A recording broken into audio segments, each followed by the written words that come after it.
Okay, so first of all, just introduce yourself to us and give us just a very brief outline of your career and how you came to be where you are today. Just really brief.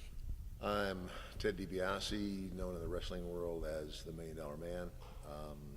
Wrestled professionally for almost 20 years. Was in the wrestling industry as a career for 25 years. I came into wrestling because I was raised by a loving stepfather who was also a professional wrestler as well as a national amateur champion who had a huge impact on my life. And I was raised in a Christian home. I lost my dad when I was 15. I clung to my faith, but then when I got to college, I got all full of myself. Pride and ego took over. For the next 20 years, life was about me. Failed marriage, remarried, 2 more children, got my son back.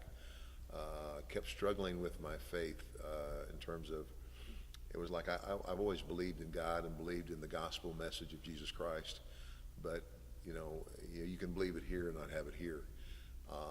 And so when I got all of this fame in wrestling, which happened, the biggest break was becoming this $1 Million Man.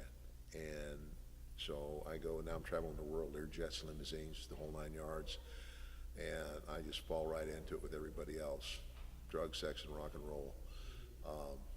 And then one day I'm confronted by my wife with adultery, and it was just a massive wake-up call. I realized that I had put at risk the most important things in my life, strictly on an ego trip. And it was a hard look in the mirror, and it's when I really turned back to God, and in a very deep way. I tell people all the time, I said, there's one thing, you can't commit your life to Christ until you surrender it first.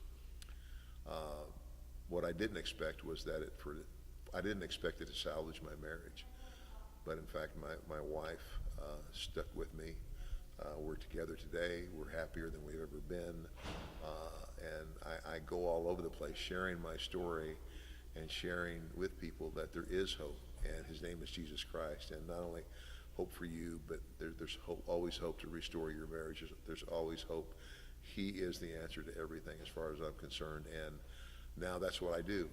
I never imagined that I would one day surrender to evangelism, ordained into the ministry.